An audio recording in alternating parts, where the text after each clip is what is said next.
Yeah. Do-rag ruck in the building. You hear what I'm talking about? Y'all watch do-rag ruck in the building, man. Hey, listen, man. We're gonna just today.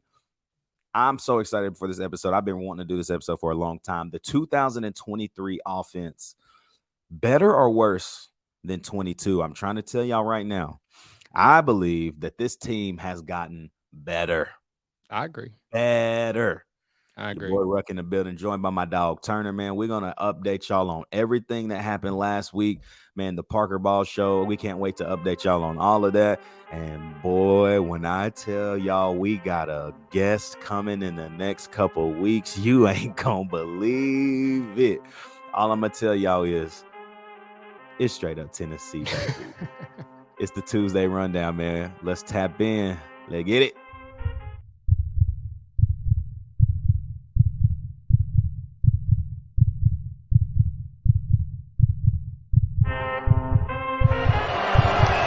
From 40. On the way, a knuckleball. He got it!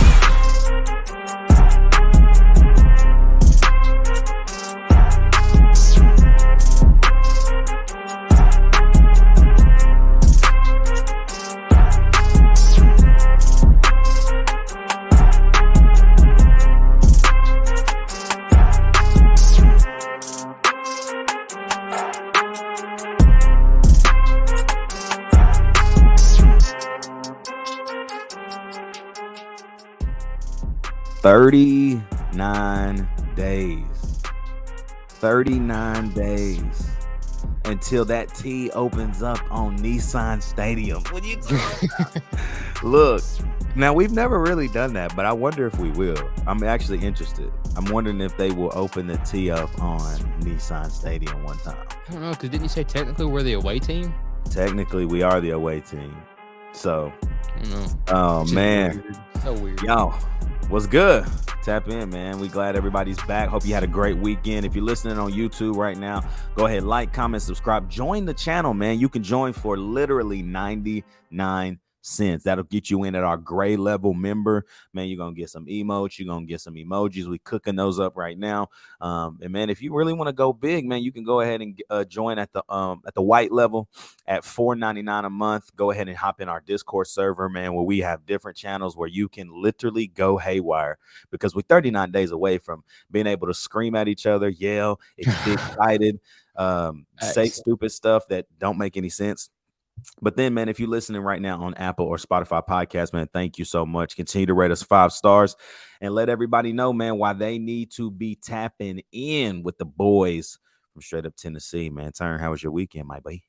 It was great. I'm on vacay this week. Vacation.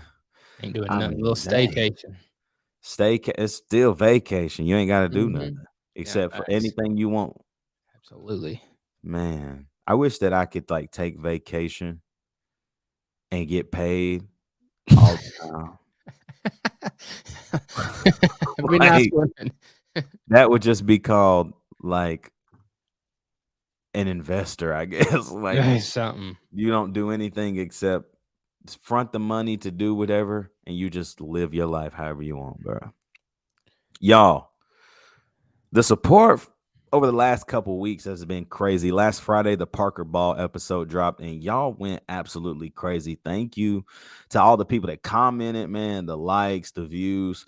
I'm telling y'all, when I tell you we just getting started, like we're just getting started. We have a guest coming. I can't release all the details yet. We still haven't nailed down a complete date, but it's gonna be something that y'all really need to go ahead and tap in and get ready for because it's gonna be one of them boys. You hear what I'm talking about? I guess the only way I can give you a hint is this player changed his number this year. That's a lot of good Ooh. players That is a that lot of good change their players. numbers, but that's all you get. So, oh man, I've been wanting this episode for a minute. Obviously, let me rewind, man. SEC media days all last week. Josh Heupel, Joe Milton, Big O, and Jacob Warren, man, got the opportunity to go sit in front of the podium there in Nashville, right here. And I don't know if you heard Jordan Rogers, man. Jordan Rogers is on the Joe Milton train, bro. Mhm. Heavy. And people looked at him like, he was crazy. Mhm. And I think it is due to how many times, right, Joe at Michigan starts off hot, gets injured, hurts his thumb, starts to look bad, yada yada yada. We've heard the story for years now. Now it's Joe's 5th year, man. 3rd year here at Tennessee. Jordan Rodgers is high. He's like, there's no doubt that Joe Milton is the most talented quarterback in the nation. And then he follows and says, it's not even close. Crazy, He bro. said, he's like, why are you? And Takeo Spikes is up there and Roman Harper's up there beside him. And they're looking at him like this, like, you're crazy. But they said, were y'all not just saying the same thing about Anthony Richardson? Joe Milton's Facts. a much better thrower. He said Anthony Richardson might be a little faster, might can jump a little higher. He's like, but what does that have to do with anything? But at the same time, bro, I don't know. Joe dropped about 10 pounds. He did. He looking good. He can do backflips just like Anthony Richardson. He can run. Joe looks great.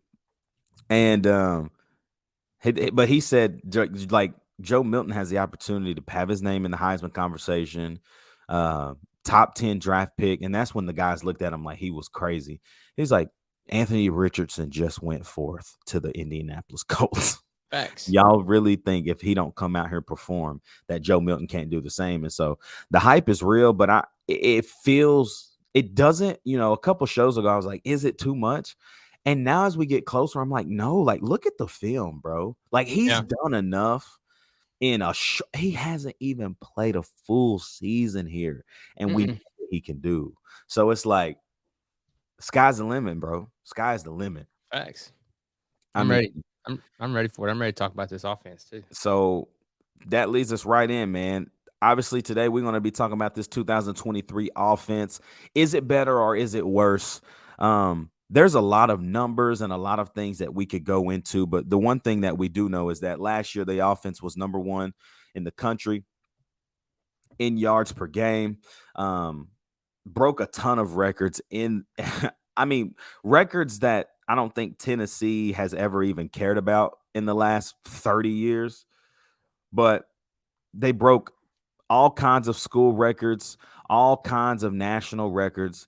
Hendon Hooker goes on to be a 3rd-round draft pick. Jalen Hyatt wins the Biletnikoff Award. These are all things that we can honestly say no one expected. No. I'm sorry. Like, we knew we would be good last year. But no one knew Jalen Hyatt would become the Jalen Hyatt we know today. That Alabama game, man. All you need, that's what sent him over the top. Right? And I think when you look now at 2023, I saw a number. It said 66 of our offense is back and 55% of our defense is back. But when you think about the offense, you return Brew McCoy. You return a guy in Ramel Keaton who blossomed when Cedric Tillman went down early last year. You return a guy in Squirrel White who saw production on production on production towards the end of the year. And then in the Orange Bowl, it's like, oh, here's 10 catches and 100 and something yards for you. And nobody's talking about that. Then you get a transfer, which we're going to spend some time talking about. You get Dante Thornton from Oregon. You still have Jacob Warren. You get McAllen Castles. You still have the 3-headed monster at running back. You can't forget, man. You got Caleb Webb, Chaz Nimrod, Nathan Leacock. Like, when's the last time you can sit here and say, like, we got dudes behind dudes behind dudes? I mean, it's what the big teams do. I mean, look at our running back room right now, for being honest. Bari, Jay Wright, D. Samp. We can't forget Cam Seldon.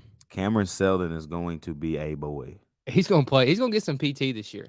I know he will. I don't know if they have a special formation or something this year for him, but he's going to get some touches. This was interesting to me, bro. I wanted to bring this up to you. and see like if you actually knew this was what happened last year. So this team averaged 46, almost 46 and a half points a game. They rushed for 2,839 yards last year. Yeah. It's a lot. We attempts to completions to interceptions last year, 422 passing attempts, 290 completions, 3 picks. So I was talking to a buddy the other day, and he asked me, he said, how you think he said, what do you think how you think Joe Milton's gonna be this year compared to Hendon Hooker? And I was like, well, what do you mean? I said, do you think he's gonna have more yards? Like, what do you think? I think Joe Milton's gonna have more yards. I really do in the Yeah. passing game. But I think he's gonna have a little more interceptions. Can I tell you something? And I did not realize this. Again, Joe Milton he started 4 games Mhm. and has played in 6 Mhm. since he's been at Tennessee. Mhm. He has thrown 10 touchdowns. Mhm. No picks. I mean, 0 picks. This is okay. Is this being a product of the system, or do we just have quarterbacks that make good decisions? Like, I feel like it's a developmental thing. Like, mhm. dude, Hendon Hooker's first game that he gets clock in against Pittsburgh, he throws an interception and we basically lose the game because of it. Mhm. He never did that again. Like in the way that he did that, right? It was like middle of the 4th quarter.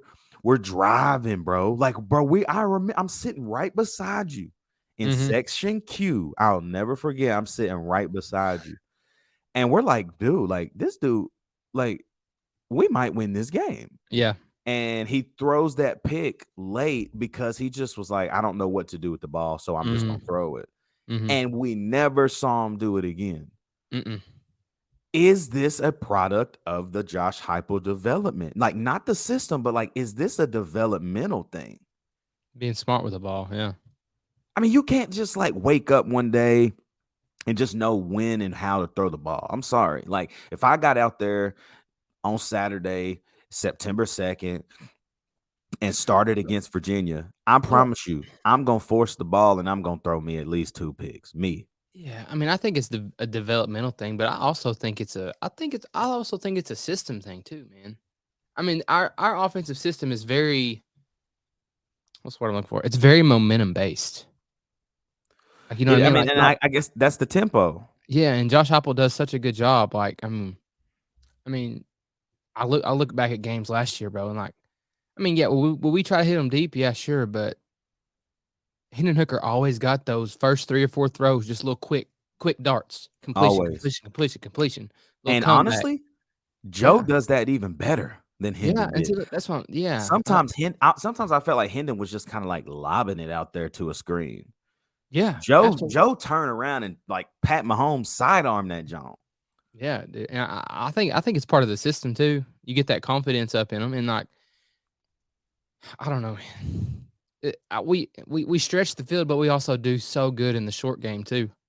The When it short comes, game is great. I yeah, think you have enough guys to where short game, intermediate game, and then the deep ball game, all 6 guys right now is in my mind, like they all can be factors in all 3 aspects of the pass game.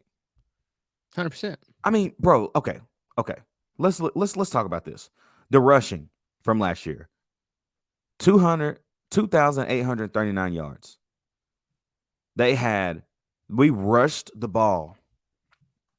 Check this out. We ran the ball 523 times. It's a lot. That's a lot of runs. We averaged 5 yards a clip. Okay? We averaged last year 199 and a half yards a game. Rushing? And guess what? The room didn't change. It So y'all didn't. gonna tell me, okay, here's the next thing people are gonna say. Well, the offensive line. Okay. Let me explain something to you. You lost 2 people. And it's not like they're just 2 guys that are easily replaceable, but you lost Jerome Carvin and you lost Darnell Wright. Darnell Here, Wright, the top 10 draft pick to the Chicago Bears, right? And Jerome Carvin got picked up by the Chiefs. And who's your starting 5 on the line? My If offensive line looks like this. Cooper Mays at center. You Mhm. got Javonte Spraggins at right guard. Yep. You I don't know what they're going to do on the other side. I don't know if that's like a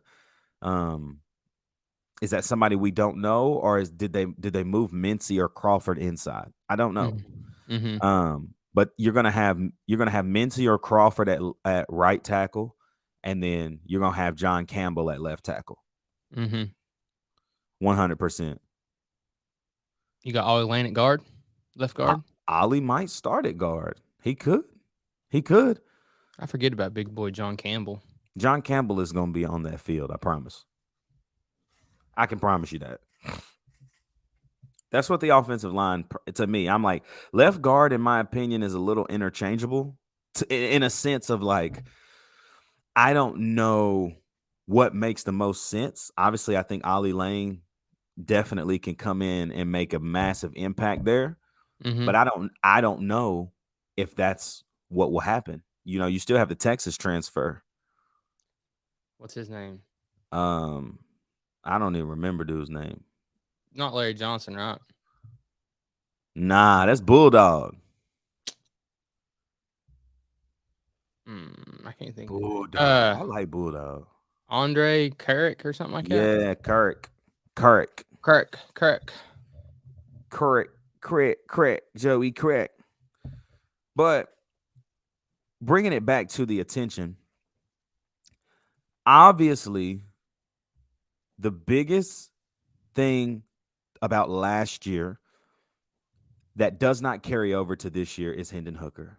And we know, and we didn't know, but we know how much now he meant to us. But we did not know game 1, Ball State, how much Hendon Hooker had progressed. We knew we was all right, right? I think we all knew, hey, we're going to be all right. Hendon did his thing. But I don't think we knew that he would do what he did at Tennessee. I think it's kind of like what Parker Ball was talking about, man. I think it's a culture thing. Yep. Too, like, you know what I mean? Like Hendon Hooker, was he great on the field, of course, but he was also he was the leader of that offense, and you could tell that. You know what I mean? And I think Heupel's done a good job of like just listening to Parker talk about it. Like these dudes want to play for each other. Like, you know what I mean? And I think that goes a long way. Everybody ain't out there just trying to get their own. Nah. And another thing that he was saying, he was like, you know, Hendon Hooker was the leader, right? But he says Parker's words literally were, but what people don't understand is you went from having a dog in 5 to having another dog in 7. Yeah. And it's like, let's go. Like, we running with anybody. And so he has truly won. Joe Milton has truly won the locker room. One thing he said at SEC Media Day was, he said, you know, and this is what made me feel like, okay, this is why this offense is going to be okay.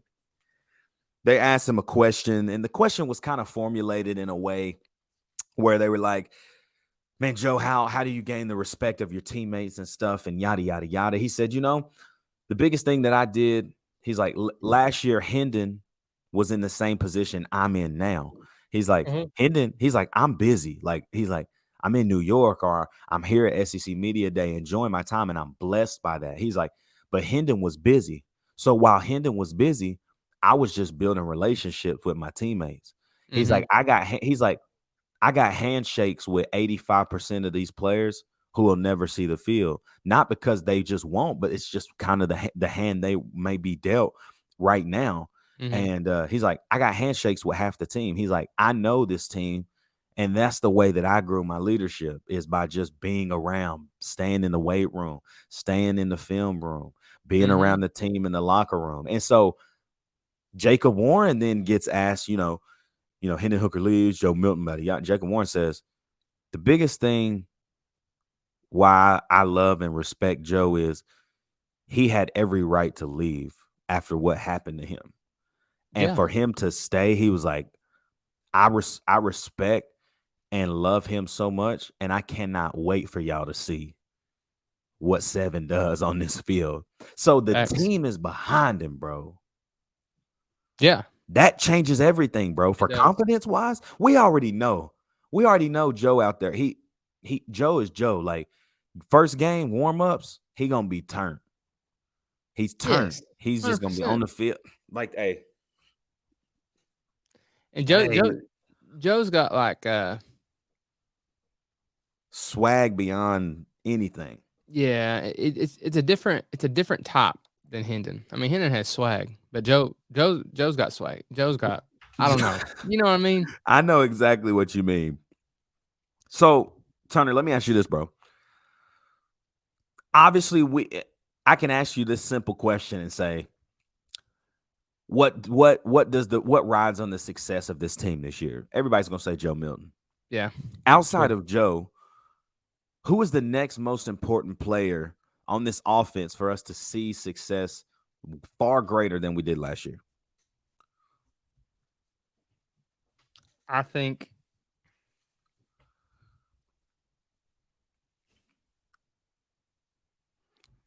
I don't know if it's a specific player because I don't know how the room is gonna, they're all gonna get PT, but I don't know how the room is gonna like play out. I'm gonna say our running back room. Just because, like, I mean, I want to say Bari, but man, I don't know. I guess where Bari's had so many injuries, it's like, man, I just don't. I'm afraid that shoulder is going to give him trouble, and if that shoulder gives him trouble, he might fall back into a 2 spot. Like, you know what I mean? Yeah.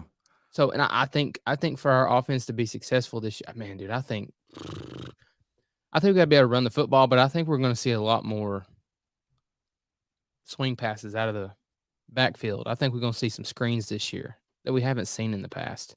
Yeah. And I think looking back at the Orange Bowl, I mean, we threw it a lot. Threw it a lot. I think it was 36, 37 times? Yeah. And if you're going to throw it that many times, I mean, I think the times you do run the ball, you're going to have to be successful. Because if you're not, then DBs and linebackers are just going to stay in coverage the whole time, and you're not going to. I mean, it's going to be hard when they're dropping that many. Yeah. I mean, and that's another reason why I was thinking, like, I say Joe Milton was going to have just a couple more interceptions. I mean, he threw it 28 times. Yeah, I mean, like Hendon Hooker, what was he averaging? Maybe 20 a game, 20, if that. 25. 25 a game. I could see Joe Milton averaging like 25, 30, sometimes 35 a game. Yeah. That's a lot more. That's a lot more attempts.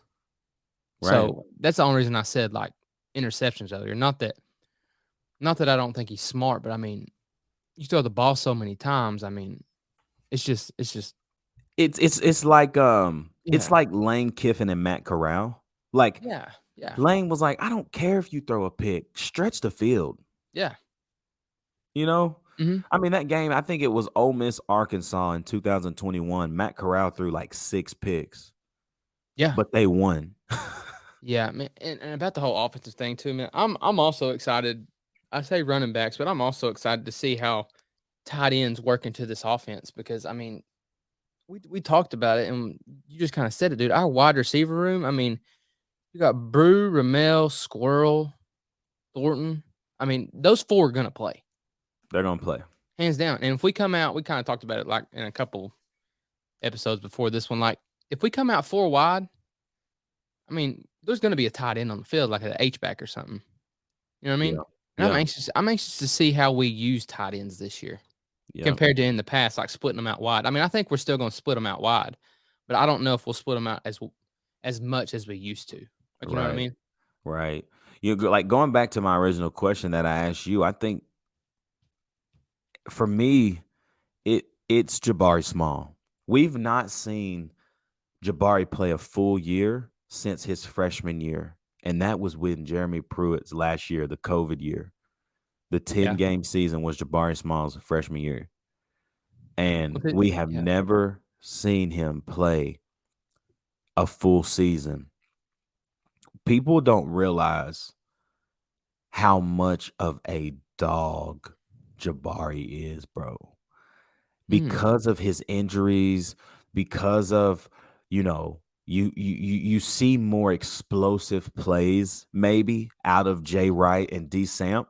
And I love the explosive plays, man. I love when Jay Wright gets the ball. I already know, like he gonna go get 12, right? Yeah. Like he just runs like that. But he also might get stripped or something, and then everybody's like, "Oh my God, hold on to the ball!" Right? I'm excited to see the progression of Dylan Sampson's pass blocking. Being around him this summer, definitely he definitely got bigger. Don't look just like a little guy no more. Definitely has gotten bigger. But it's Jabari Small, and it is because of two things: effort, experience. He knows how to run the ball in the SEC. And man, every time he touches it, bro, he getting 5. I promise. Yeah, I mean, and you sit here and you just said it like, you think of the explosive plays, like, you think of Jalen Wright and D Samp, but we can't forget about Bari. Bari put some nasty moves on some people. But he will also he will try to run you over too. That's the thing. Like Bari do have some of them little hit you with a little quick cut. And yeah, he may not have the breakaway speed of those two guys, of Jalen Wright and Dylan Sampson, but I'm telling you, his effort and experience is going to carry that running back room. I'm telling you, you got a junior now in Jay Wright. You got a sophomore now in Dylan Sampson. That running back room is scary, bro. Dude. That's a scary, scary room. And so to not lose that production and only expect that production to double, and then you get a bigger arm back there who can stretch the field even better, man, like, I don't know, bro. This offense got better. I promise. I think it did too.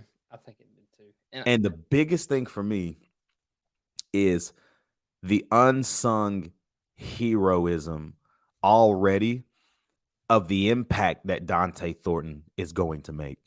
A 6'5", 205-pound receiver who is running a 4.3 and can play the slot and the outside. That, to me, is a nightmare. It's a mismatch. I mean, against anybody. He has the potential. One thing, and I'll say this as we kind of wrap up the show, man. Another thing from SEC Media Days that just makes me think this offense got better is they said, Joe, what are you expecting from Brew McCoy? He's like, oh, there's a lot of things that you haven't seen from Brew McCoy.